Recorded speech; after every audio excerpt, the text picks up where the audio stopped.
हालो जग हालो हालो बहुत सही भैया। साउंड नंबर 1 का यही एरिया का माना जाना साउंड है ये। बड़ा चर्चित साउंड है।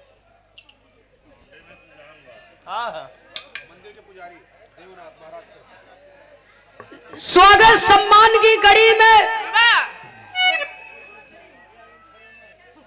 सर्वप्रथम पुरस्कार आया इस मंदिर के पुजारी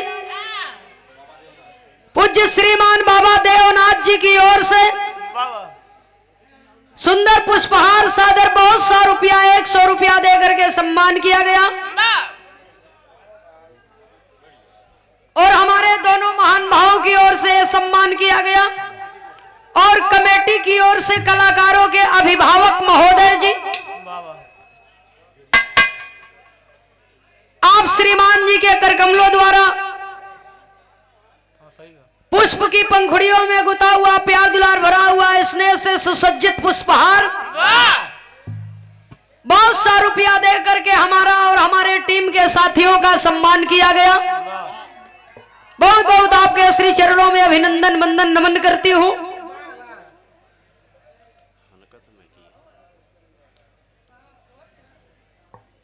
हालो जग हालो सही चला सही सही।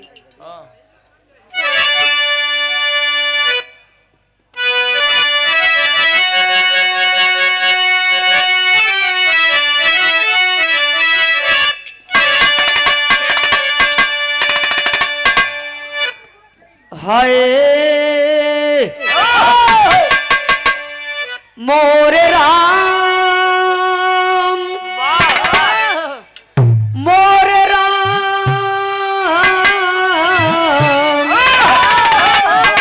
ए भोले जोगिया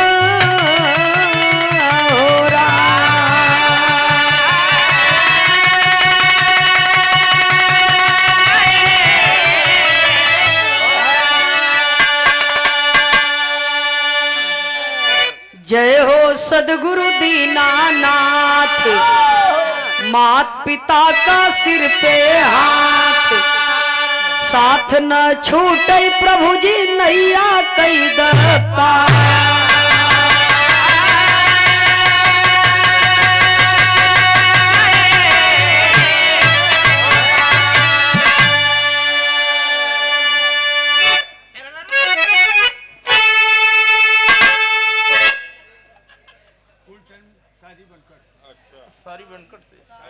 शादी बनकट से ये आप श्रीमान फूलचंद जी शादी बनकट से 11 रुपया नमन है आपको।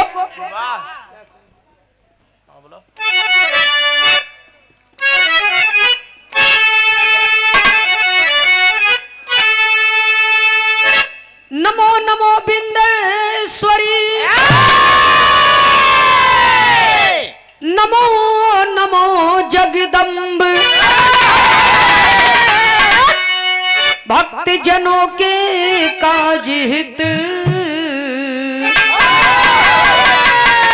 मां करती नहीं विलंब।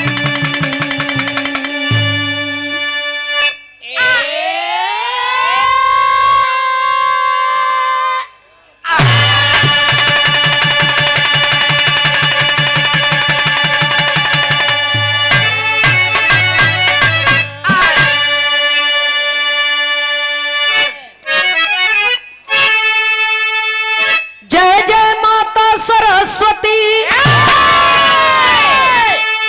अब जय जय गुरु उपदेश जय किसान जय जय जवान कि भाई जय जय भारत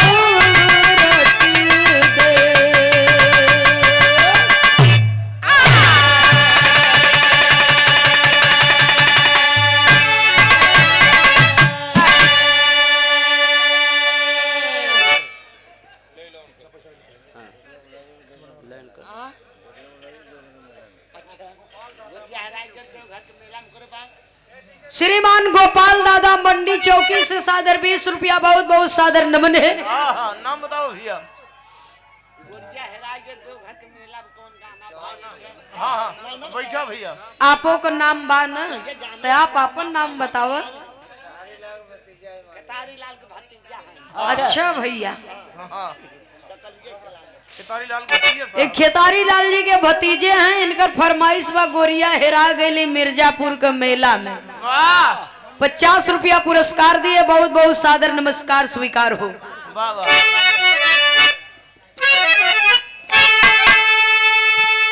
संत मिलन को जाइए ए बाबू तज ममता अभिमान ज्यो ज्यो पग आगे बढ़े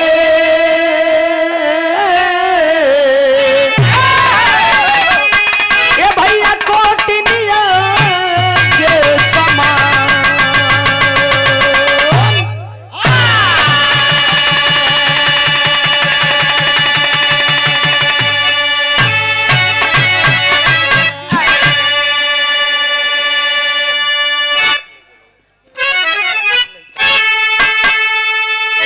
अय भोले बाबा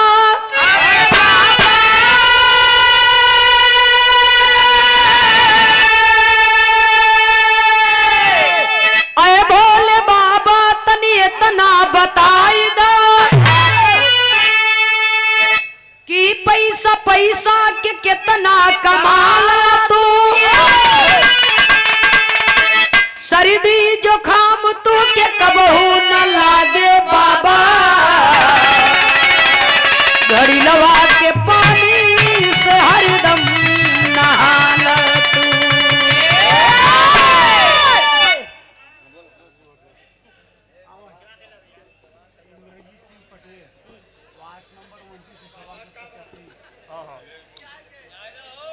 श्रीमान इंद्रजीत सिंह पटेल सेक्टर नंबर 29 से सभासद पद के भावी प्रत्याशी आप श्रीमान जी की ओर से सादर 100 रुपए का आशीर्वाद आया है। बहुत बहुत नमन है। सफलता है आपका कदम चूमे। वाह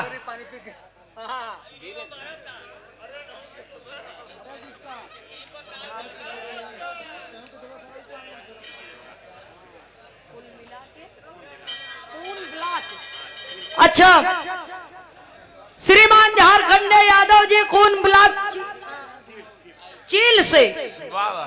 भटेौरा की धरती से सुंदर पुष्पहार सादर 200 रुपया देकर के सम्मान किए। बहुत बहुत नमन है।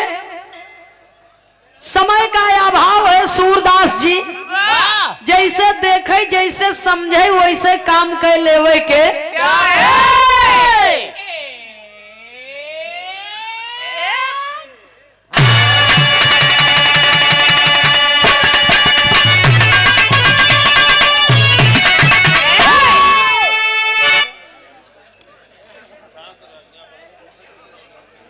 बिरहा का विराट दंगल बीरपुर गांव दिनांक 30 तारीख को माननीय श्री सुनील कुमार पांडे राजनेता समाजवादी पार्टी के जिला उपाध्यक्ष मिर्जापुर इस सेवा समिति दिलीप सिंह गहरवार टाइगर प्रजापति कृपा शंकर ड्राइवर प्रदीप सिंह गहरवार जी की ओर से। अच्छा ही भैया बिरहा मुकाबला के कलाकार हैं प्रयागराज की धरती से बिरहा सम्राट पूज्य दादा दुखीराम यादव जी और मंजू लता मिर्जापुर के बीच बिरहा मुकाबला होगा। सादर 100 रुपए का पुरस्कार आया है। बहुत बहुत सादर नमस्कार। और लखन प्रजापति बथुआ टंडनपुरी कॉलोनी एक माला सादर 51 रुपए का पुरस्कार। बहुत बहुत सादर नमस्कार स्वीकार हो। उपस्थित जनता जनार्दन के चरणों में प्रेम भरा जय श्री कृष्ण।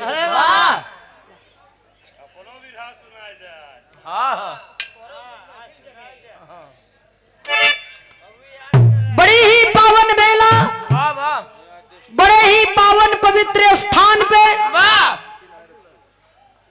श्री भैरव बाबा श्री मां काली मंदिर का श्रृंगार उत्सव पूजनोत्सव के शुभ उपलक्ष्य में श्री हनुमान जी के पूजन उत्सव के शुभ उपलक्ष्य में जनपद मिर्जापुर मां विंध्यवासिनी की गोद में ये पावन धरती पर कार्यक्रम का आयोजन किया गया। प्रतिवर्ष की भांति इस वर्ष भी कार्यक्रम का बड़े धूमधाम के साथ में आयोजन किया गया, जिसमें आप सब सादर आमंत्रित हैं। दूर दराज से चल करके आए हुए, ग्रामीण अंचल से चल करके आए हुए बिरहा जगत के पिता तुल्य बड़े बुजुर्गगण, भाइयों बंधुओं, बिरहा गीत संगीत का आनंद ले रही दूर दराज बैठी हमारी मातृ शक्तियां, पूजा योग्य माताएं, सम्मान योग्य बहनें, परमात्मा के फुलवारी के देश के कर्णधार नन्हे मुन्ने प्यारे बच्चों, मां वसुंधरा की गोद में बैठे हुए बिरहा जगत के हृदय सम्राट श्रोता सज्जनों का गौर करेंगे साथियों। ये जनपद मिर्जापुर की पावन धरती है, ऐतिहासिक सरजमी है, ये कलाकारों की धरती है, विद्वानों की धरती है, पहलवानों की धरती है, महापुरुषों की धरती है। और इस धरती पर एक से बढ़कर के एक कलाकार आए और आपके धरती पर अपने कला का प्रदर्शन करके दुनिया में कलाकार के नाम से मशहूर हुए। ये ऐसी धरती है। तो ऐसे जनपद मिर्जापुर की पावन सरजमी पर यह कार्यक्रम सनातनी कार्यक्रम है, जो लगभग 55-50 वर्ष पहले से और पहले से कार्यक्रम ये होता चला आ रहा है।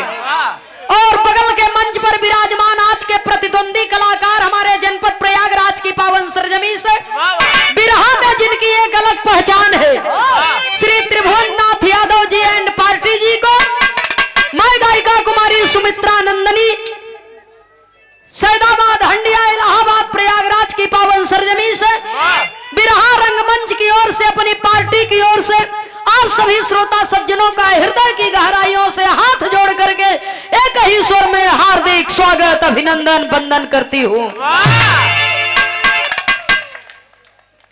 बहुत बहुत सादर चरण स्पर्श। और इस धरती को मैं नमन सर्वप्रथम इसलिए कर रही हूँ कि ये कार्यक्रम बहुत वर्षों से होता चला आ रहा है और एक से बढ़कर के एक बुजुर्ग और विद्वान कलाकार इस मंच पर आए, लेकिन प्रथम बार किसी महिला कलाकार का कार्यक्रम इस मंच पर हो रहा है। बहुत बहुत इस धरती को मैं नमन करती हूँ, प्रणाम करती हूँ। इस कार्यक्रम के कमेटी के अध्यक्ष महोदय, उपाध्यक्ष महोदय, समस्त पदाधिकारी गणों को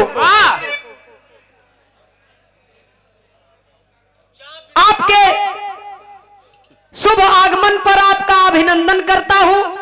शिवलाल सोनकर, सभासद प्रत्याशी, Bharatiya Janata party, ward number 6, डंगहर की पावन धरती से सुंदर पुष्पहार सादर 201 रुपया देकर के सम्मान किया गया। बहुत बहुत आपको नमन है।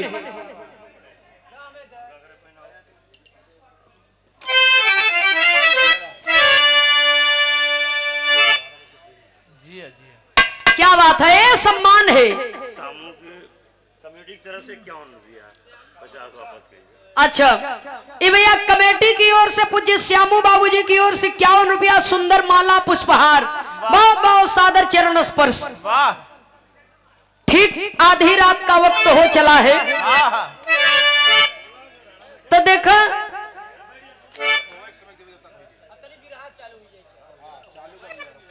धर्मधारी धरती है, शांति के परिचय बने के बिरहा सुने।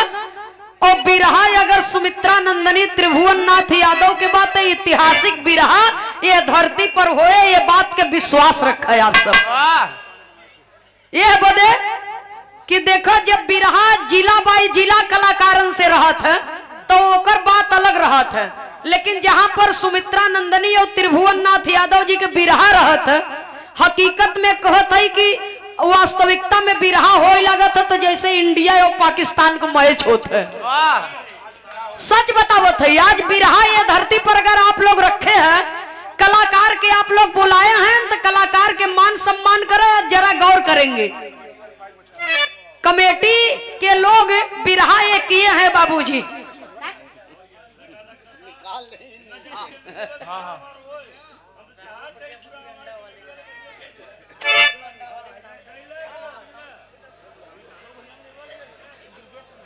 पैसा कम देते हल्ला ढेर करता है।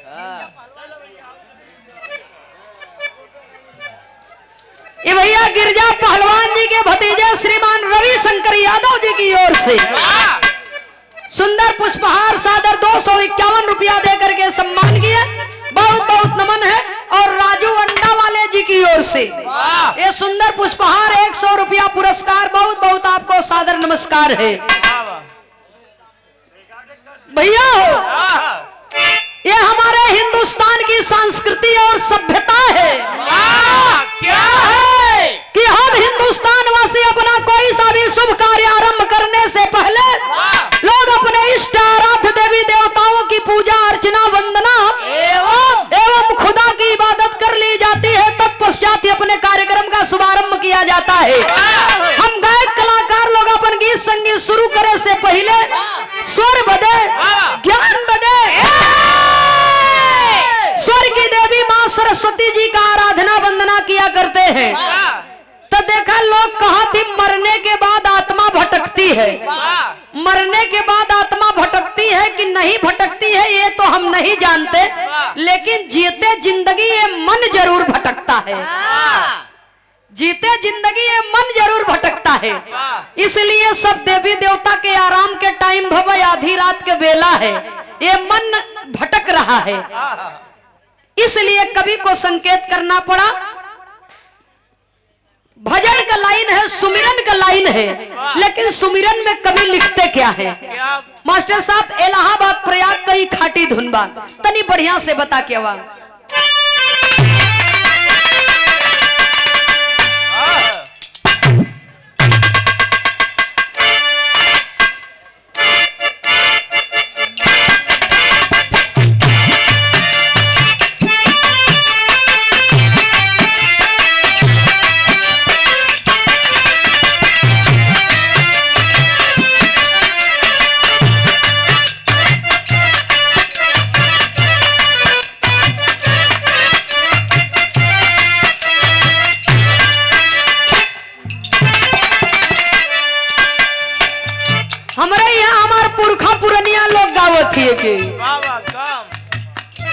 ये सदगुरु धीरे धीरे ना, यही जनपद मिर्जापुर की पावन धरती है। छत्तीसगढ़ पहाड़ी पर श्री सदगुरु स्वामी जी का आश्रम है, जिन्हें विश्व गुरु की उपाधि दी गई। बाहरे मिर्जापुर की पावन धरती, इसलिए कहना है ये सदगुरु धीरे धीरे ना, ये स्वामी धीरे धीरे ना, आवा खेवा मोरी नावरिया धीरे धीरे ना।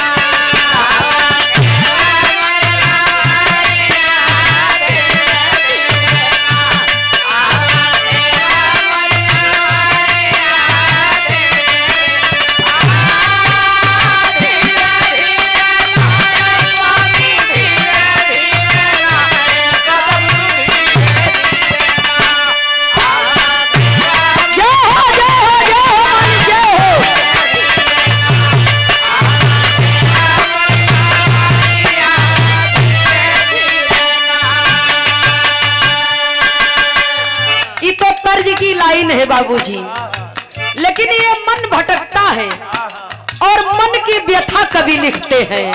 क्या ए भैया आधी रात की ए बिरहा सुनई वाले पंचौआ आधी रात की, टाइम और मौके का बात कभी लिखत है।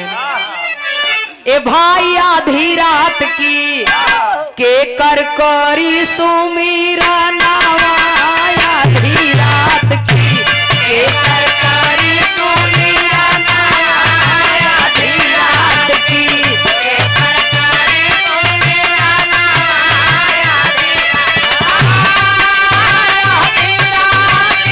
भैया आधी रात की के बाबू आधी रात की के कर करे सुमीरा नावा, आधी रात की के कर करे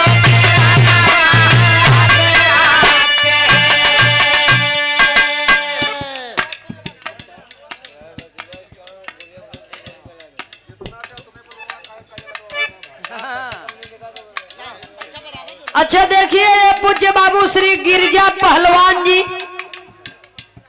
के भतीजे की ओर से और कहता है गिरजा पहलवान के लड़का भबा पहलवान है के भबा हाँ हाँ कि पहलवान के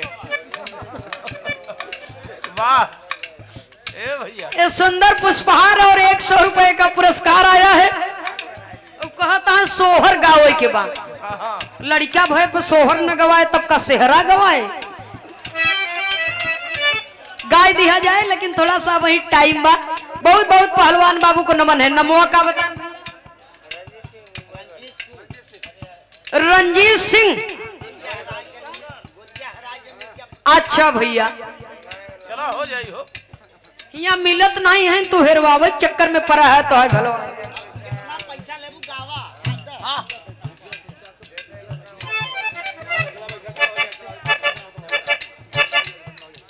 पूज्य बाबू गिरजा शंकर पहलवान बाबू के भतीजे हैं रवि शंकर यादव जी सेक्टर नंबर 29 से सभासद पद के भावी प्रत्याशी आप महोदय जी की ओर से सुंदर पुष्पहार बहुत सा रुपया देकर के सम्मान किया गया।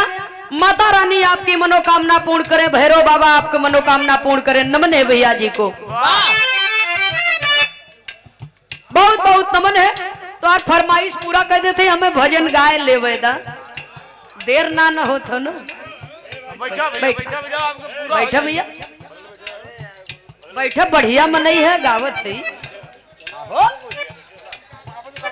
बैठा हाँ आगे बोला अपने ओर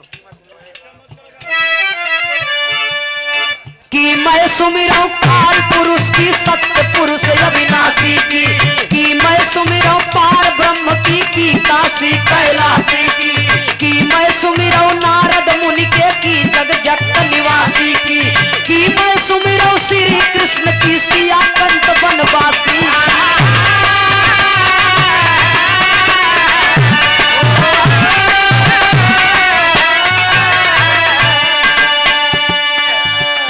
कि मैं सुमिरो रवि शशि भाई की मैं सुमिरो रवि शशि भाई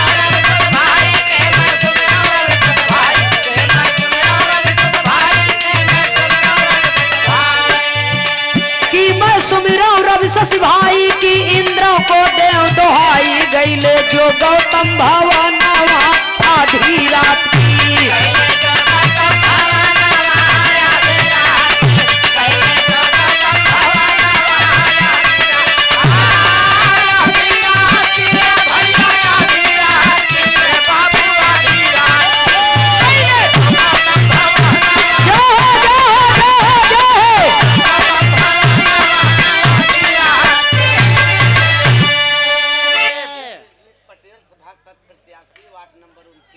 श्रीमान इंद्रजीत पटेल जी सभासद प्रत्याशी वार्ड नंबर 29 से आपके कर कमलों द्वारा सादर 100 रुपए का आशीर्वाद आया है।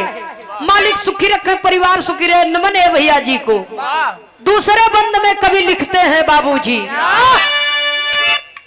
कि मैं सुमिरो करे शीतला की कलकत्ते काली की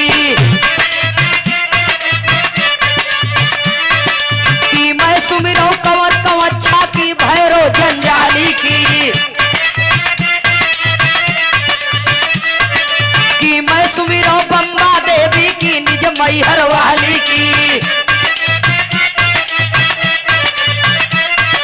की मैं सुमिरो जगन्नाथ के की बैजू यकबाली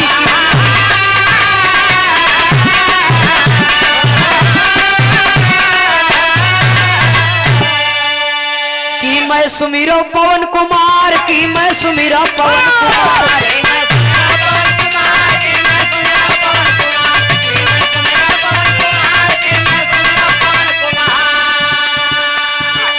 की मैं सुमिरो पवन कुमार गए जो बिरई के हितार उखाड़े धौलागिर के सना माया दी रात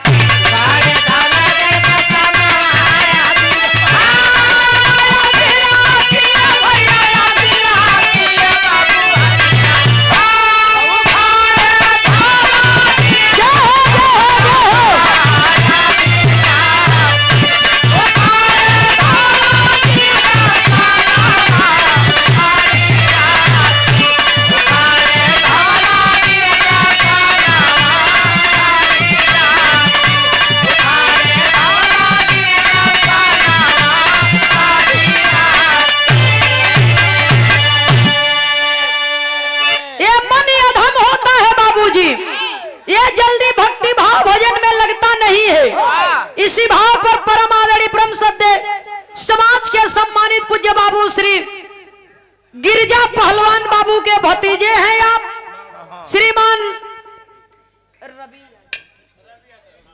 श्रीमान रवि यादव जी सेक्टर नंबर 29 से सभासद पद के भावी प्रत्याशी हैं। वाह पूज्य श्रीमान जी की ओर से सुंदर पुष्पहार सादर 200 रुपया देकर के सम्मान किया गया। बहुत बहुत आपको नमन है। वाह वाह उपस्थित जनता जनार्दन के चरणों में प्रेम भरा जय श्री कृष्ण। बहुत बहुत सादर नमन है।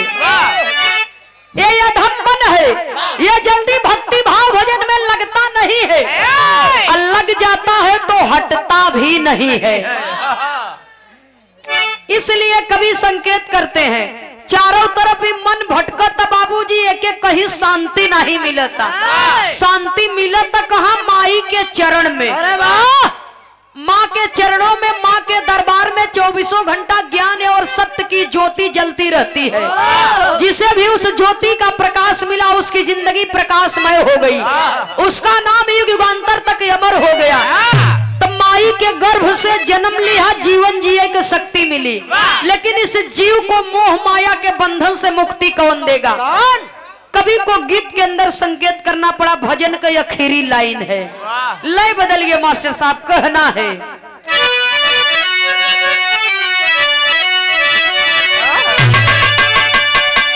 हाय नयनवा में राम बसी गए, रामा रामा रामा रामा अरे मोरे रामा, नयनवा में राम बसी गए।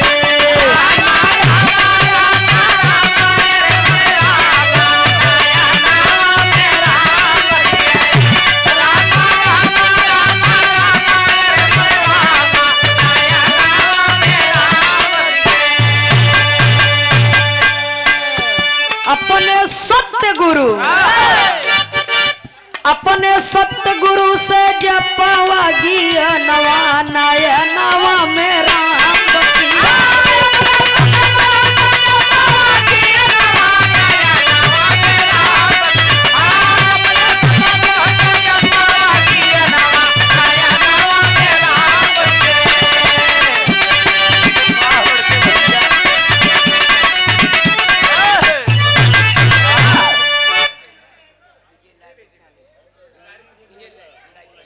अच्छा, विजय लाइट, विजय इलेक्ट्रॉनिक हाँ हाँ आपकी ओर से महुरिया से ये सुंदर पुष्पहार सादर 20 रुपया पुरस्कार। बहुत बहुत सादर नमस्कार स्वीकार हो। वाह सदगुरु में शक्ति बाटई, कहा गए दास पुकारी जी, बलिहारी गुरु हमई बताए।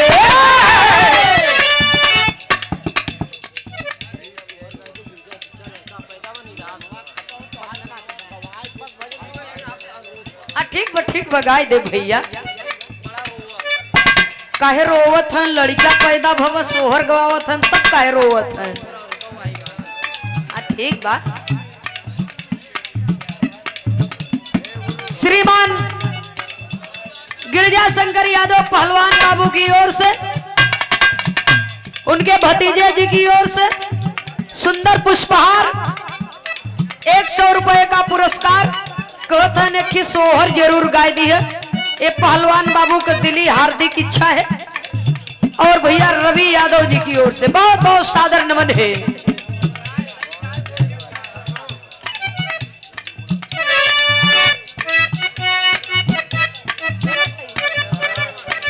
सदगुरु में शक्ति बाटई, कह गए दास पुकारी जी, बलिहारी गुरु हमई बताए, दिए इशारा भारी जी। स्वामी जी है प्रभु हमारे, सब में दिहे सवारी जी। अरे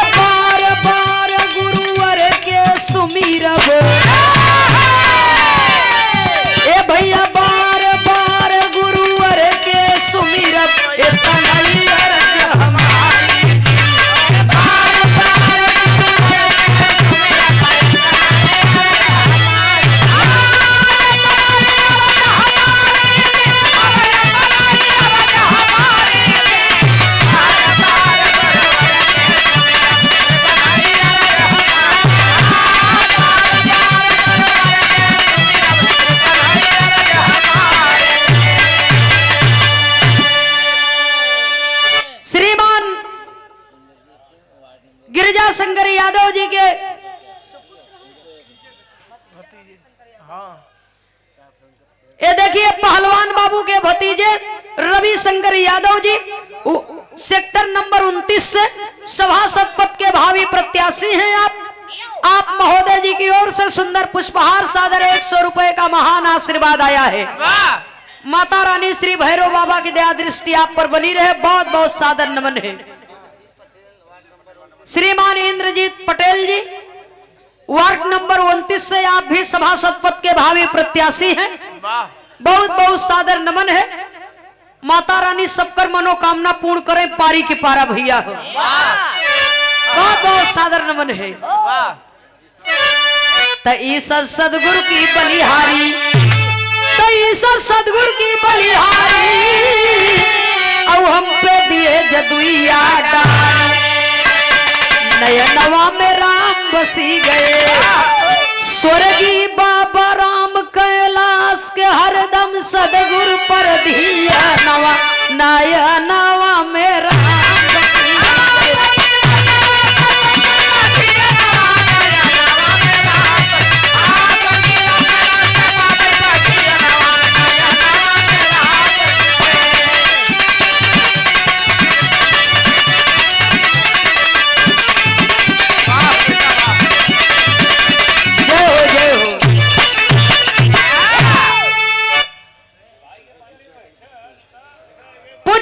श्री गिरजा पहलवान जी जो समाज के बड़े चहेते हैं, बड़े सम्मानित हैं, आपके भतीजे श्रीमान रवि शंकर यादव जी की ओर से जो सेक्टर नंबर 29 से सभासद पद के भावी प्रत्याशी हैं, सादर 100 रुपया दे करके सम्मान किए। कई बार सम्मान आपकी ओर से आया है। एक सोहर गीत का फरमाइश बा, बस 2 से 3 मिनट और भजन समाप्त हो हमार। एक बार प्रेम से आप लोग जयकारा लगाएंगे।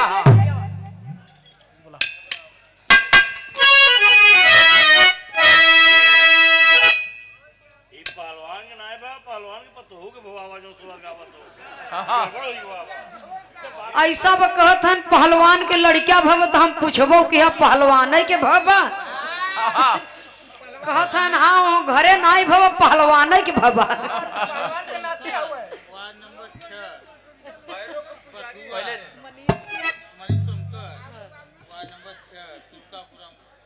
अच्छा ये भैया सुल्तापुरम बथुआ से वार्ड नंबर 6 से मनीष सोनकर जी आपकी ओर से बल्लू यादव ये 11 रुपया 21 रुपया पुरस्कार है। बहुत बहुत आपको सादर नमस्कार है। जिया जिया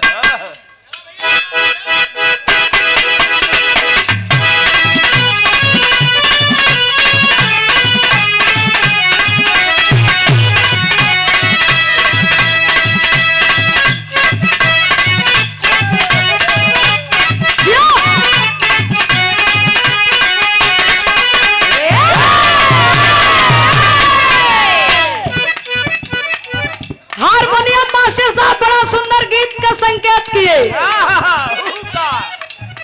त्रिभुवन जी से आप लोगों ने सुना, माई पार्वती के भगवान भोलेनाथ मनावत रहे, आइल सावन के महीना तो के झलुआ झुलाई, काहे बाड़ू ऋषि आइल अब कजरी सुनाई, डिम डिम डमरू बजावल करी, गौरा रूसल कर हम मनावल करी, सावन तक कहिए बीत गए। सावन बीत गया, अभी कौन महीना आई बा? जाड़ा, ठंडी का सीजन बा। तो देखा ठंडी के सीजन में बारे सूरदास जी तो यही ठंडी के सीजन में बाबूजी भगवान भोलेनाथ माता पार्वती में संवाद होत बा, तो दोनों जना एक दूसरे से कहत का है,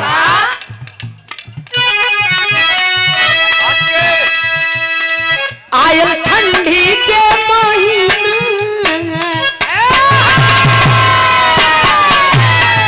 आयल ठंडी के महीना, दरजरिया ओढ़ाई, आयल ठंडी के महीना, दरजरिया ओढ़ाई, आयल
भाई देखिए वाह नया नहर अभी कनिए बारू मेला देख के कहे जिद कर तारू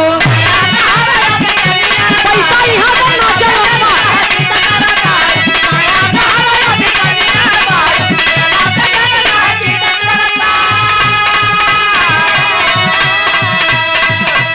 नया नहर अभी कनिए बारू मेला देख के कहे जिद कर तारू झूठा ही के पारल बारू झूठा ही के पारल बारू काहे के छबेला में धानिया है राजई मिर्जापुर करवे धानिया है राजई मिर्जापुर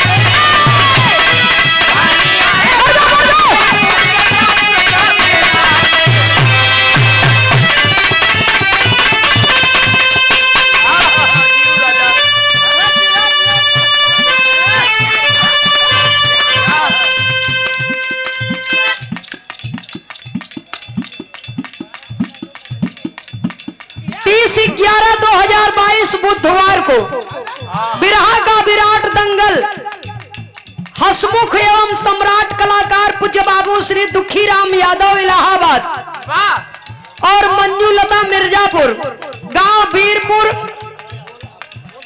चौरा माई के मंदिर पर यह बिरहा का कार्यक्रम होगा। वाह टाइगर प्रजापति इंदर पटेल जी की ओर से सभासद इंदर पटेल जी की ओर से सादर 151 रुपया पुरस्कार आया है। बहुत बहुत सादर नमस्कार स्वीकार हो। और एक भैया जी की ओर से बहुत सारा रुपए का आशीर्वाद आया है। बहुत बहुत आपको नमन है। क्या बजा था मास्टर साहब?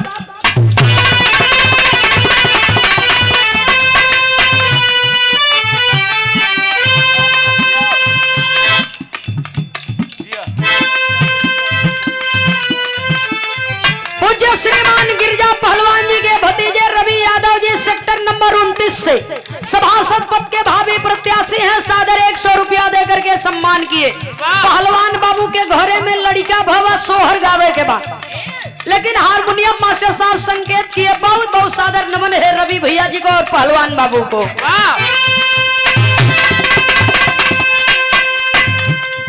अरे सावनी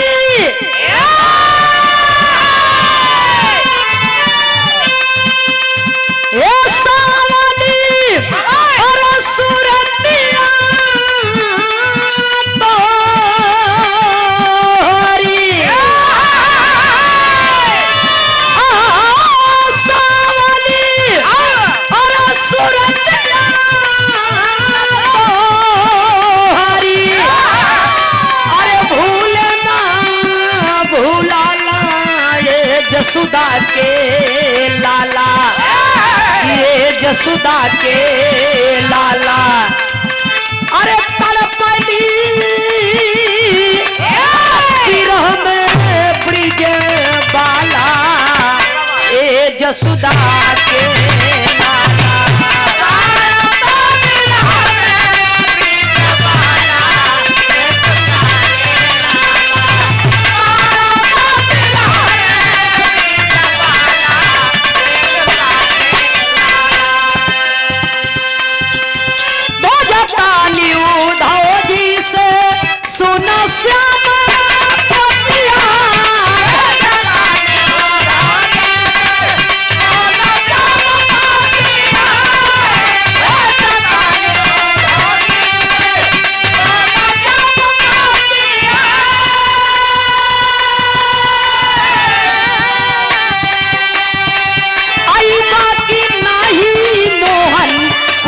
सारी सखिया हो पूछ सारी सखिया आई बात नाही मोहन पूछ सारी सखिया हो पूछ सारी आई बात नाही मोहन पूछ सारी सखिया हो पूछ सारी सखिया हेरा तानी कान्हा मोहरे हेरा तानी कान्हा मोहरे प्रेमवा के माला ये जसुदा के लाला ये हो जसुदा के लाला अरे तड़पली विरह में ब्रिज बाला ये यशोदा के लाल।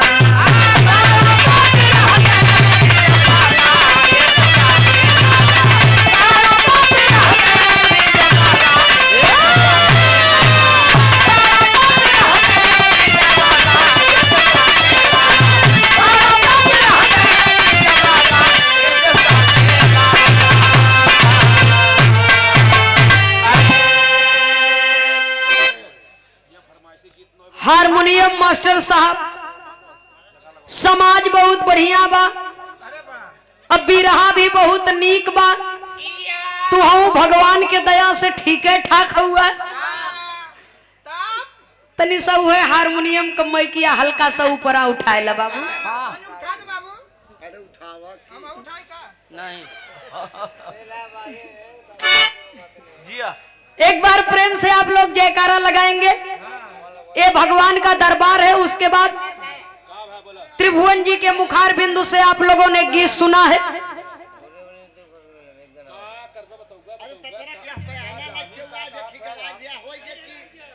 अब एक देखा बाबू, फरमाइशी गाना ज्यादा होए लगे मंच पे तब बिरहा के जवाब सवाल वाला कार्यक्रम बिगड़ जाए। एक आप बोल दिया, एक ही गाय दिया। गोरिया हेरा गईली मेला में एक ठेगाय दिया, एक और रहा था वही रतिया बाकी न हो। कई बेरी अब नंबर आई गवैयन के फिर गवाए ली है। ठीक है, बैठ जा भैया, बैठ जा, बैठ बैठ। एक बार प्रेम से आप लोग जयकारा लगाएंगे। ये मालिक का दरबार है। उसके बाद गीत की प्रस्तुति होगी। एक बार प्रेम से बोलिए काली मैया की। वाह भैया वाह, कहो जयकारा लगाओ में इतनी बड़ी कंजूसी। एक बात जान ले कि जेकर भी देवी देवता का जयकारा लगाई जात है, दोनों हाथ उठाए के लगाई जात है। हाथ के नहीं उठावत जानत थी। हमारे बात के क्यों जने बुरा मत मनही। ये तो जेकरे पल्ले हाथ ही न होए। हाँ, या तो जे अपन हाथ दूसरे जेबा में फिट कैले हो स्वाहा। पालागी महाराज जी। जिया बच्ची बिरहा गावा जम के भैयन के खुश करो। हमारे बदे नहीं, अपने बदे एक बार प्रेम से आप लोग हाथ उठाकर जयकारा लगाएंगे जहां तक आवाज जा रही है। बोलिए श्री काली मैया की, बोलिए भैरव बाबा की, बोलिए पवन सुत हनुमान की, बोलिए माँ विंध्यवासिनी देवी मैया की, बोलिए हर हर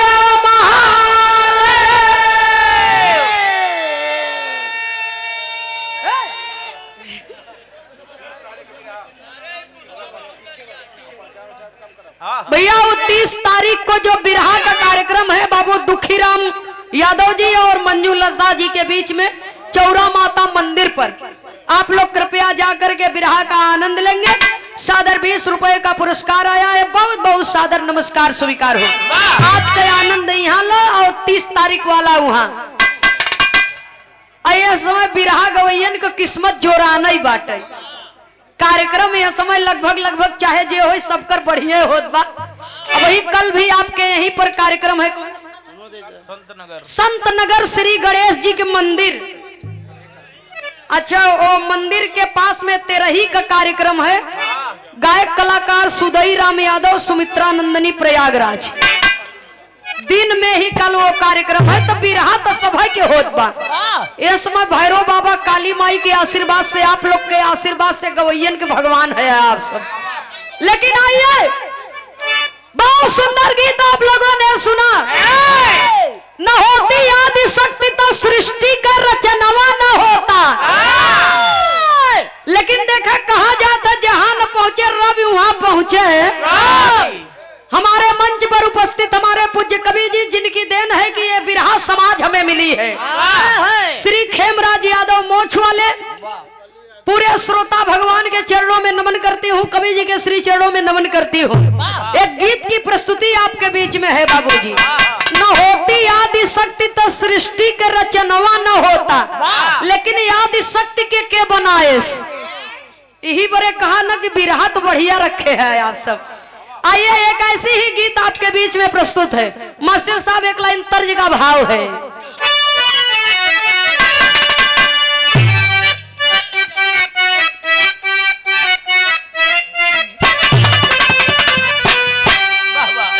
कोनो दुल्ही अपने दुल्हा के भोरहिया में जगावत रही।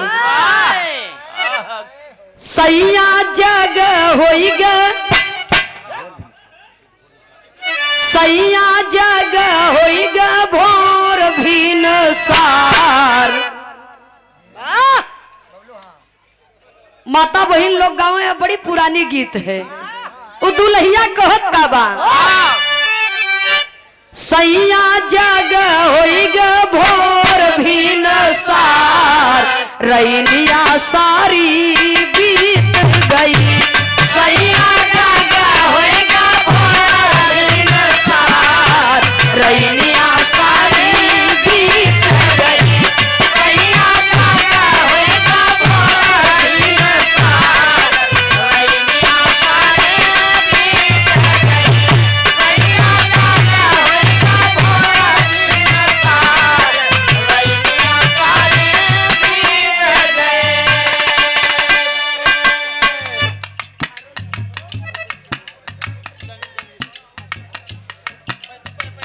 ए छोटा बाबू अरुण यादव पुत्र जितेंद्र यादव, जंगी रोड, सादर 100 रुपया। सुंदर पुष्पहार बाबू के बहुत बहुत शुभ आशीर्वाद है। वाह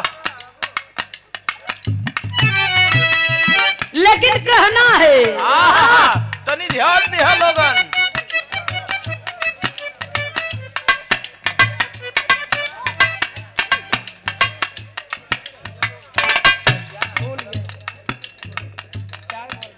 कमेटी के महान भाव से हमारा निवेदन है कि एक पार्टी का गाना खत्म हो जाए तो दूसरे पार्टी का चालू हो जाए, तो चाह का व्यवस्था आप लोग कह दे थोड़ा सा। ये हाथ जोड़ करके निवेदन है।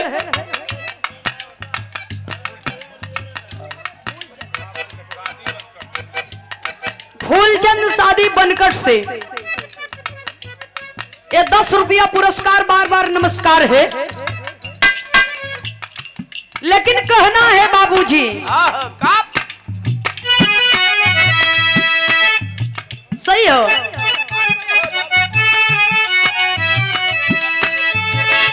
निर्गुण निराकार से, निर्गुण निराकार से सृष्टि का संचार विस्तार ऐसा लेख में लिखा। निर्गुण निराकार से सृष्टि का संचार विस्तार ऐसा लेख में लिखा। निर्गुण निराकार सृष्टि का संचार विस्तार ऐसा लेख में लिखा। बहुत सुंदर गीत की शुरुआत हुई है। न होती आदि शक्ति तो सृष्टि का रचनवा न होता, न होता लंकापति तो सीता का हरनवा न होता, न होते शनि देव तो लंका का दहनवा न होता। गौर करेंगे साथियों, यहाँ गाना का बताओ था, निर्गुण निराकार से सृष्टि का संचार विस्तार ऐसा लेख में लिखा।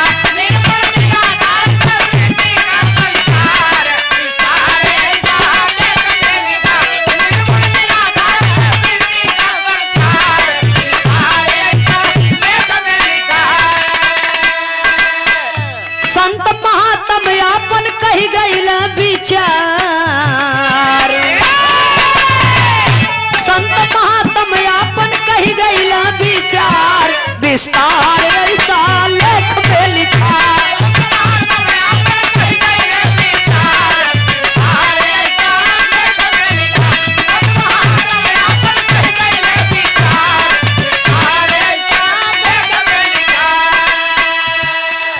निर्गुण निराकार से सृष्टि का संचार विस्तार ऐसा लेख में लिखा। सुनाई वाले बाबूजी, बड़े बड़े महापुरुषों ने अपने विचार को व्यक्त कर दिया है वेद पुराण के माध्यम से। इसलिए कवि लिखते हैं, ये विश्वकर्मा जी की ओर से सादर 100 रुपए का पुरस्कार आया है। बहुत बहुत सादर नमस्कार स्वीकार हो। भगवान विश्वकर्मा भी शिल्पकार रहे, लेकिन सृष्टि रचना में उन्हों को हाथ रहा। बहुत बड़ा योगदान रहा, बहुत बड़ा योगदान रहा। बहुत बहुत सादर नमन स्वीकार हो। लेकिन आंतरिक के लाइन में कवि कितना सुंदर भाव लिखत है, कहना है। हाँ सूरदास जी अंतरे के लाइन में कवि लिखत का है, निराकार पहले रच डाला यादि शक्ति महारानी।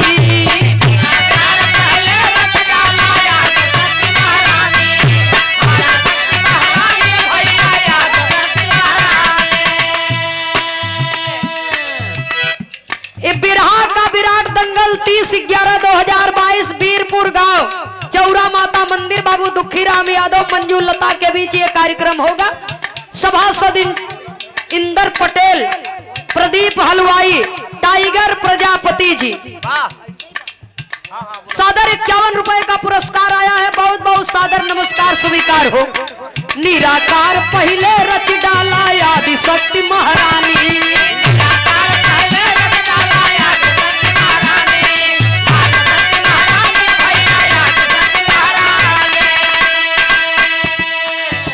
शक्ति से ब्रह्मा विष्णु, आदि शक्ति से ब्रह्मा विष्णु और हुआ शिवदानी।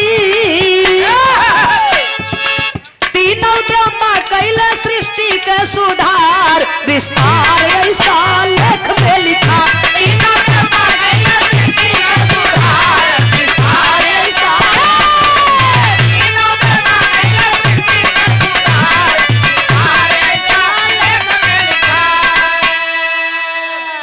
सुनाई वाले बाबूजी जब शून्य काल रहा तो आदि शक्ति से पहले निर्गुण निराकार रहे, जेकर कोनो आकार नहीं रहा।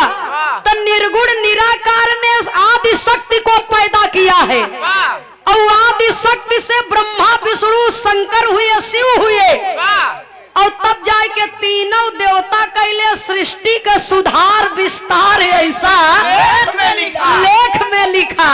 कोनो फर्जी बात नहीं बा भैया हो।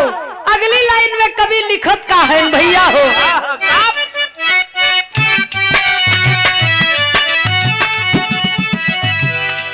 सृष्टि में बनावट का है।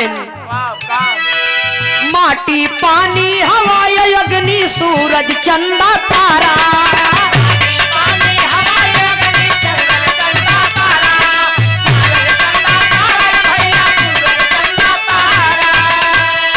सब में काम करत है या नहीं, सब में काम करत है या नहीं, ढंग से रंग संवारा। इनके रचना के बना ही वारा पार विस्तार ऐसा लेख में लिखा। इनके रचना के बना ही वारा पार विस्तार ऐसा इनके रचना में बना ही वारा पार विस्तार ऐसा लेख में लिखा। सृष्टि के रचना भई तो खाली मनईन थोड़ो बने, मनई बने तो मन कईयों प्रकार का मसाला लगाव तब मनई बने। जब सृष्टि की रचना हुई मनई बने तो मनई के भीतर कईयों प्रकार का मसाला लगावा। सुनई वाले बाबूजी तब मनई जाए के तैयार भैन। इसीलिए लिखा गया माटी पानी हवा अग्नि सूरज चंदा तारा और सब में काम करत है या नहीं, ढंग से रंग संवारा। इनके रचना के बना ही वारा पार विस्तार ऐसा लेख में लिखा। सुनई वाले बाबूजी 5 तत्व से इस शरीर की रचना भई 5 प्रकार के मसाला मन लगाए तब कभी संकेत करत है, कहना है।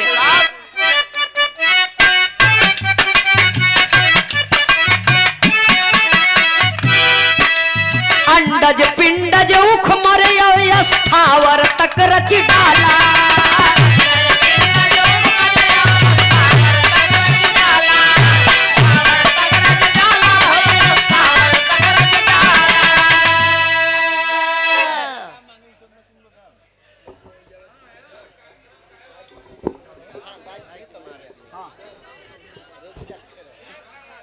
हाँ जल्दी से पहिना के बगल हो भाई हाँ सुनील यादव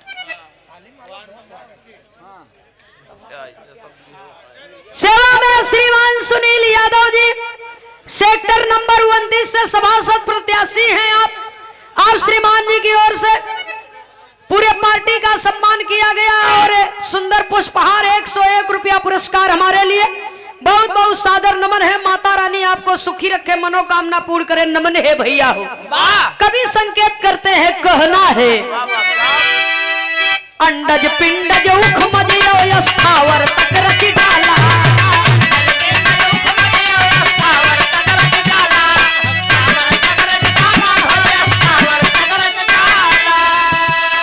जलचर थलचर और चराचर जलचर थलचर और चराचर धन रचयिता वाला अयन के रचना जानई कौनो जानन हार विस्तार ऐसन लेख में लिखा आदि शक्ति जन्म लिहिन मनई के रचना के सृष्टि के रचना के लेकिन सृष्टि में और का कर रचा जात बा अंडज पिंडज उखमज और स्थावर तक रची डाला और जलचर थलचर जल और धरती बाबूजी जलचर थलचर और चराचर धन्य रचयिता वाला इनकी रचना जाने कौनो जानन हार विस्तार ऐसा लेख में लिखा। क्या बात है। ये भैरव अखाड़ा से समाज सेवी आप परम आदरणीय ब्रह्म सदस्य श्रीमान श्याम पहलवान बाबू की ओर से सादर 100 रुपए का पुरस्कार आया है। गीत के भाव पर बहुत बहुत सादर नमन स्वीकार आशीर्वाद की कामना है। भैरव अखाड़ा से आप पूज्य बाबू श्री गिरजा पहलवान बाबू की ओर से सादर 100 रुपए का पुरस्कार आया है। बहुत बहुत सादर चरण स्पर्श। पंजाब नेशनल बैंक मिर्जापुर में कार्यरत श्रीमान धर्मेंद्र कुमार यादव जी गाजीपुर की धरती से राजा गाज गाजीपुर की पावन धरती से आप सादर 100 रुपया देकर के सम्मान किए। सुनील यादव जी सेक्टर नंबर 29 से सभासद पद के भावी प्रत्याशी हैं आप सादर 100 रुपया देकर के सम्मान किए। सभी दानदाताओं के श्री चरणों में सादर नमन स्वीकार हो, आशीर्वाद की कामना है। जय श्री कृष्ण। भैया कवि को संकेत करना पड़ा। आज के समय के गाना जाए दे त्रिभुवन भैया जी एक बात बहुत बढ़िया कहे, आज के गवैया खाली इतना कुल करत बा, बहुत बहुत एक से बढ़ के एक गाना निकला बा।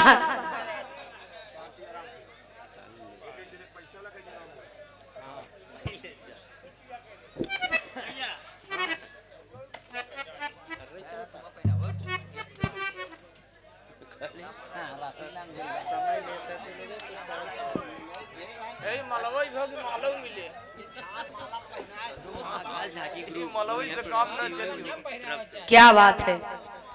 प्रदोम्न महाकाल झांकी ग्रुप जो प्रस्तुति हुई यहाँ पर झांकी की बहुत बढ़िया दृश्य ये कार्यक्रम प्रस्तुत किया गया। झांकी ग्रुप की ओर से ये कलाकार की ओर से कलाकारों का सम्मान किया जा रहा है। एक बार तालियों से इनका हौसला बुलंद करेंगे। इनकी कलाकारी एवं आलोक साहू जी इनकी कलाकारी ऐसे ही दिन प्रतिदिन चमकती रहे। माता रानी की दया दृष्टि सब पर बनी रहे, सारे कलाकारों पर बनी रहे। बहुत बहुत अभिनंदन है। और ये सुंदर माला पुष्पहार 51 रुपए का सादर पुरस्कार बहुत बहुत आप सबका अभिनंदन है। सुनील यादव जी जो वार्ड नंबर 29 से सभासद पद के भावी प्रत्याशी है, उनके समर्थन में आप सबने ये पुरस्कार दिया है। नमन है।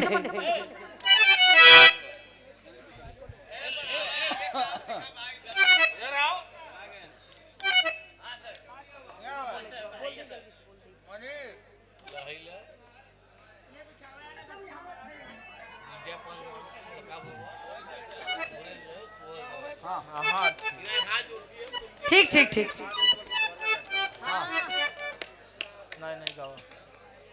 ये देखिए गिरजा पहलवान बाबू की ओर से भैरव अखाड़ा से सादर 100 रुपए का पुरस्कार आया है। बहुत बहुत बहुत सादर चरण स्पर्श एक गीत के आखिरी बोल में गाय देवे के लाइन दुलाई सोहर बहुत बहुत सादर नमन आशीर्वाद की कामना है। अभी अभी भैया जी ने बताया कि बहुत सारे कलाकार ऐसा है नाम नहीं ले कि वेद पुराण इतिहास का खोज नहीं करे चाहते हैं, तो देखा उधर हम भी नहीं जाए चाहिए, नहीं तो ऐसा नहीं कुल गीत निकला था भैया हो खाली भतरे नतिया पटना भाई इतना ही नहीं, ये बिहार के धरती से ऐसा गाना निकलता है कि ढोढ़ी के बड़ी दुर्गत करत है गवैया हो। ढूढ़ी गुब्बारा बना देते हैं। भगवान अल्लाह से ढूंढे बनाए। हाँ बड़ी लंठाई थी यार भैया तो ऐसा नहीं कुल गाना निकला ऐसा देवर अगर मिल जाए तो ढूंढे बर्बाद कर वाह एक निकला रहा गाना पिया ये बलमुआ ढोढ़ी में दारू डार के हाँ एक ठे निकला रहा मोरा गन्ना के रस तोरा ढोढ़ी में सही सही जाता की ना। हाँ एक जना ढूंढे चालीसा गाय दे तो ऐसा नहीं कुल गाना निकलत बात, लेकिन भैया हो कहे का मतलब ठीक बा ये दुनिया में जेकर जैसे काम चलत बा वो अपन समय पास करत बा, लेकिन जब बिरहा का कार्यक्रम होता है हकीकत में जब बिरहा दंगल का कार्यक्रम होता है तो वो जगह पर ढूढ़ी लाई गट्टी ये कहूँ काम नहीं देई, तो वो वेद पुराण इतिहास में अध्यात्म में जाए के परवा करी चाहे केहू भी कलाकार हो, लेकिन देखा यहाँ गाना कभी लिखत का है भैया हो कहना है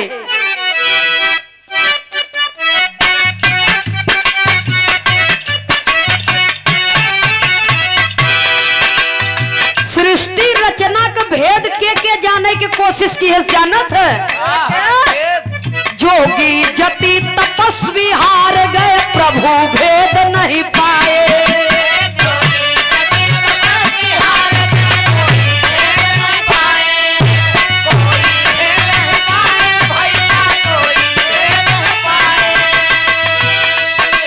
जोगी जति तपस्वी हार गए प्रभु भेद नहीं जाना, तुलसी सूर कबीर जान गए, तुलसी सूर कबीर जान गए बिना रंग पहचाना, सबके रंग में बनाए अपना बेरंगदार विस्तार ऐसा लेख में लिखा।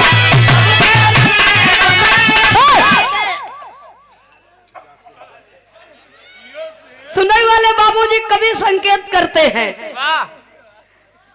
सृष्टि रचना का भेद प्रभु को कितनी बड़ी बात का बड़े बड़े जोगी जति जान नहीं पाए, लेकिन जाने के तुलसी सूर कबीर जान गए बिना रंग पहचाना, सबके रंग में बनाए अपना बेरंगदार विस्तार ऐसा लेख में लिखा।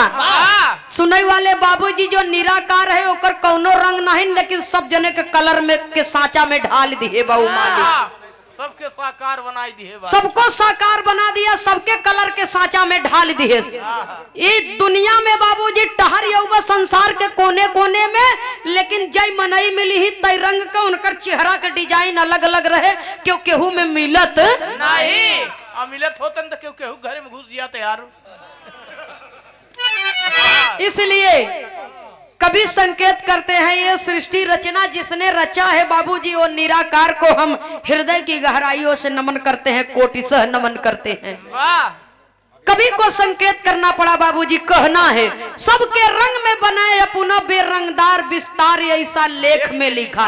इस शरीर में कईयों मसाला फिटवा तब जाए के इस शरीर जन्म लिए पैदा भई, लेकिन ये हमा जवन बोलत बाबूजी ओकर कौन रंग बा कौन कलर बा क्यों देखत नहीं बा, तो इसलिए कभी लिखते हैं कहना है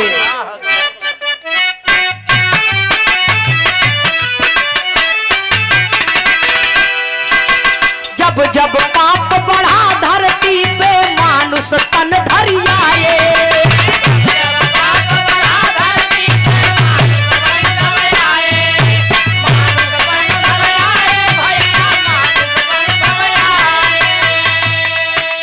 जे कर जैसन करम धरम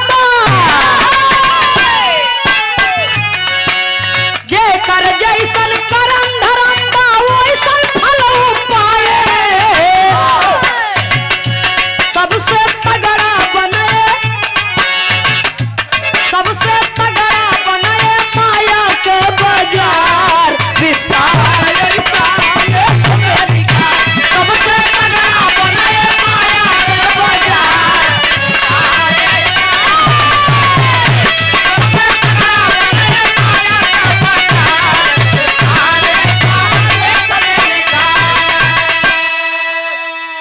सुनने वाले बाबूजी उधर से आप लोगों ने गीत सुना कि न होती आदि शक्ति तो सृष्टि का रचनवा न होता।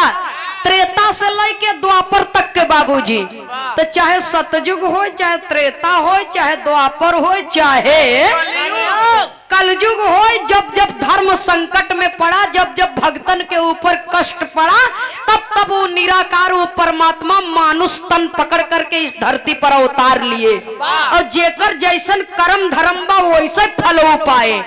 चाहे जवन जुग रहा हो, चाहे जवन जमाना रहा हो, जेकर जैसे कर्म रहा धर्म रहा वैसे फल भगवानों के दिए। सबसे तगड़ा बनाए माया का बाजार विस्तार ऐसा लेख में लिखा। सृष्टि रचना में मनई बने, सब मनई में बाबूजी सबसे तगड़ा माया का बाजार हो गया। यही में भरमा, यही में भरमा, यही में रहा, गोता लगावा यही में भाई। इसलिए कवि को संकेत करना पड़ा, कहना है ई माया से बचे के खातिर सत्संग अपनावा।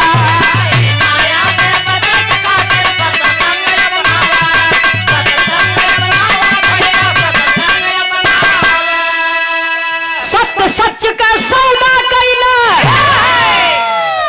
सत्य और सच का, सत्य सच का सौदा कैला, समझाओ समझावा। अरे तू तो सब जीवों से बाटा समझदार, विस्तार ऐसा लेख में लिखा। सुनने वाले बाबूजी कहती बड़े भाग्य मानुष तन पावा, ये नहीं लिखा बड़े भाग्य बड़े भाग्य मानुष तन पावा, बड़े भाग्य कौआ चिड़ई तन पावा नहीं लिखा ग, बड़े भाग्य खटकिरवा तन पावा ये नहीं लिखा ग। नहीं तो क्यों गरमाई के पानी नहीं दे तो जर के भस्म हो जाता है। लेकिन जब तक जियत काट काट खोबे मजा ले। यही बड़े लिखा ग सूरदास जी। कोई कोई कहेला कि उमरिया के दोष बा, कह के गई सूरदास नजरिया के दोष बा। सुने वाले बाबूजी सत्य सच का सौदा कैला, समझाओ समझावा तू तो सब जीवों से बाटा समझदार, विस्तार ऐसा लेख में लिखा।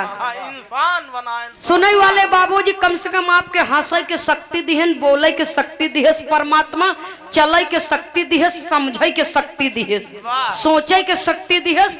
तो सब जीवों से आप समझदार हैं। मानव का जीवन सबसे उत्तम है बाबूजी। तो मनई है, मनई असर है, भगवान बने के कोशिश मत कर।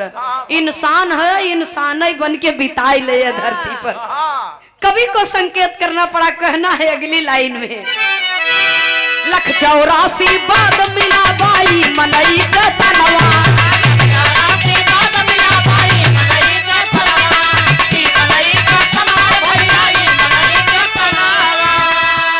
सबके नाच नचावत बाटई, सबके नाच नचावत बाटई, तनवाई मनवा। अच्छा बुरा करावई मनवा बाबरियार, विस्तार ऐसा अच्छा बुरा करावई मनवा बाबरियार,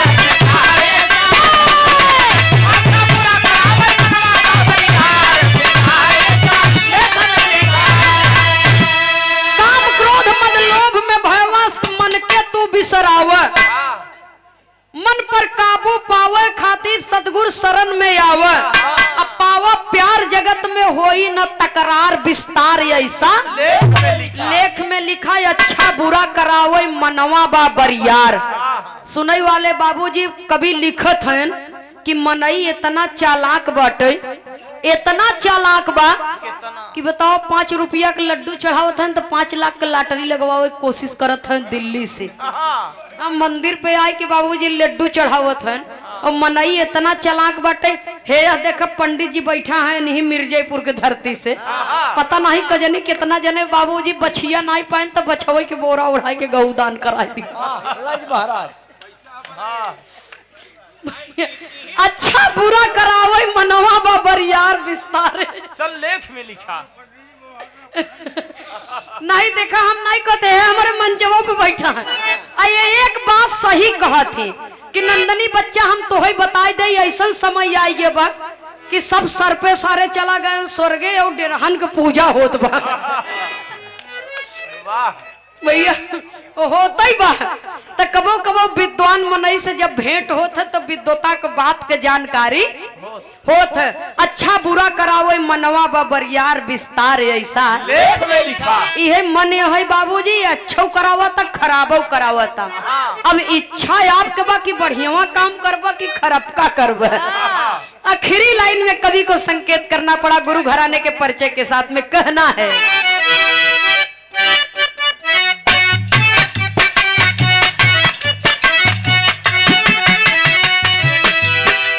स्वामी सीताराम हित जी ले लिहले स्वर्गवास।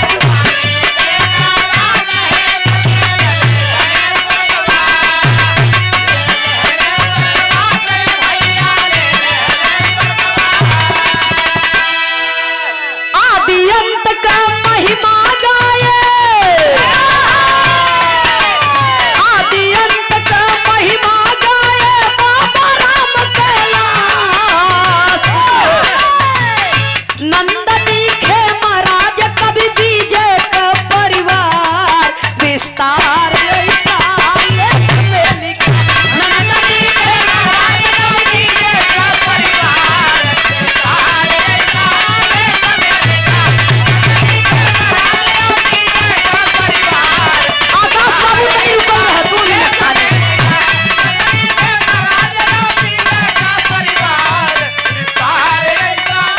गवा देते हैं बाबू, गवाही का कोई से हम खुदे गाय देते हैं 2 लाइन के। हम क्षमा चाहब, हमारे गाना का समय समाप्त बा, लेकिन कब्बे से फरमाइश करते खाली 2 लाइन हम गाओ बस। गिरजा पहलवान के यहाँ परिवार में लड़का पैदा भव कहतन 2 लाइन गाय दे, नहीं हम नाराज हो जब। नाराज काहे हो गवैयन से, आप लोग तो कलाकारन के भगवान है। ये बदे हमरे गाना का समय समाप्त हुआ, नंबर ओवर के बाद 2 लाइन खाली गाओ। कैसे मास्टर साहब?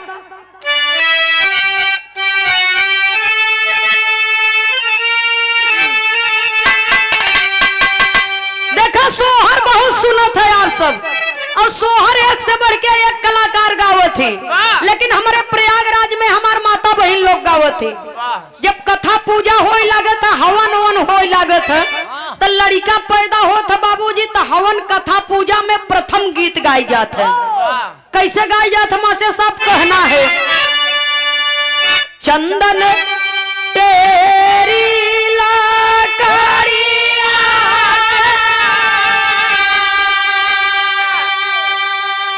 मास्टर 2 लाइन तक गौबे करबे, एक पत्ती रच के बढ़े। माता बहन लोग गावत थी, का कहत थी भैया हो ये हो,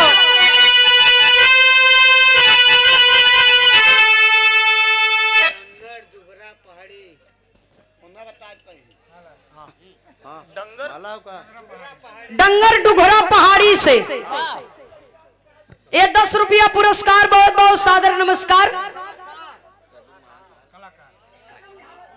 अच्छा, प्रद्युम्न महाकाल झांकी ग्रुप जो प्रस्तुत किया गया, झांकी ग्रुप के कलाकारों की ओर से ये सुंदर पुष्पहार सादर 100 रुपए का पुरस्कार।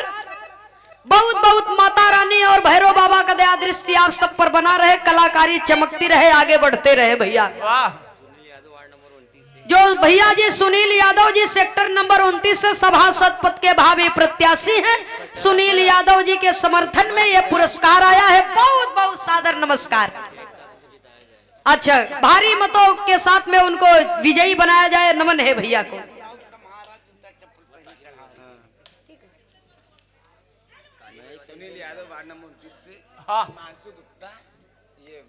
भैया सुनील यादव जी वार्ड नंबर 29 से सभासद पद के भावी प्रत्याशी हिमांशु गुप्ता के तरफ से जो वीडियो कैमरा हो रहा है, बिरहा की रिकॉर्डिंग चालू है, ये आपकी ओर से और हमारे झांकी ग्रुप का कहना है एक बार तालियों के साथ में हमारे कलाकारों और भैया जी का सम्मान होना चाहिए।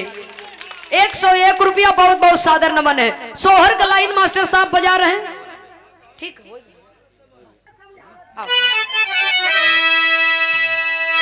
मतारी बहन लोग गावत हैं। वाह वाह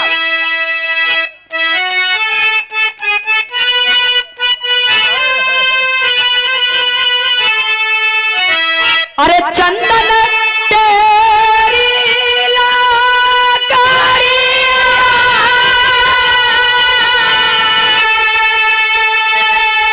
अरे पुरावाना बाती जा रही हो आब के कारे आंगनवा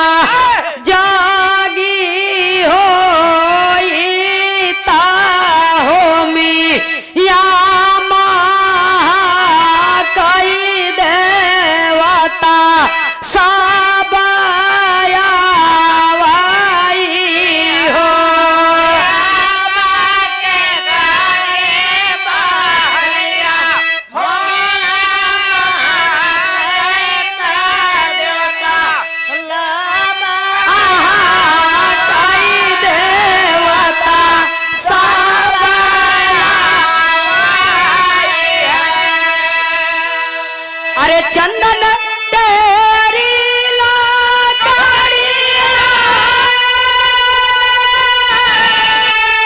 के पुरावाना बाती जा रही हो आब गिर जाया दो घरवा जागी हो ता हो मी या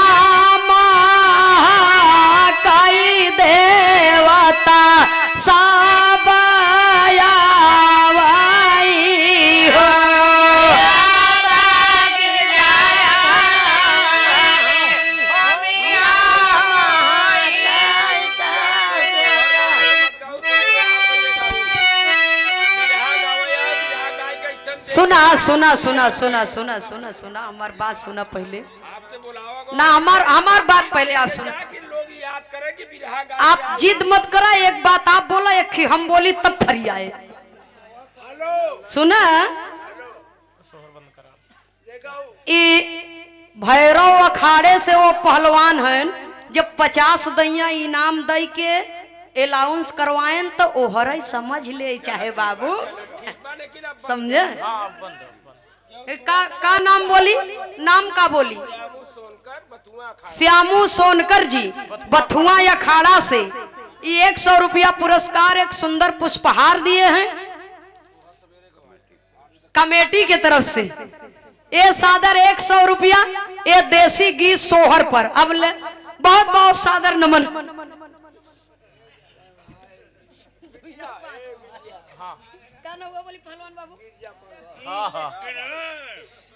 देखा गिरजा पहलवान बाबू की ओर से सोहर गीत पर एक सुंदर पुष्पहार सादर बहुत सा रुपया दे करके सम्मान किए। बहुत बहुत सादर नमन है, आशीर्वाद की कामना है।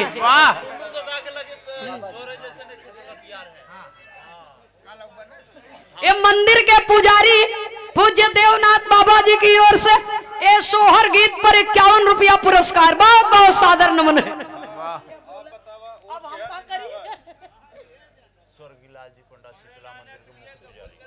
शीतला मंदिर के मुख्य पुजारी हैं। ये स्वर्गीय लाल जी पंडा जो शीतला मंदिर के पुजारी रहे, प्रमुख रहे और आपके सम्मान में माननीय श्रीमान जी की ओर से सुंदर पुष्पहार ये 20 रुपया पुरस्कार सोहर गीत पर। बहुत बहुत सादर नमन है। और यही से हमारी गीत समापन होती है। गवैया बिरहा गावत मंच पर ते अपने मन के गवैया कुछ न गाए, अपने मन के खाली बिरहा ही गाए। एक जने मना किहन, 4 जने समर्थन किहन। जे समर्थन किए सोहू के नमन बा, जे मना करथन उनहु के नमन बा। अब जवन भी फरमाइशी गीत होए वो सवेरे होए। महानता आप सबकी है। बहुत बहुत सादर नमन।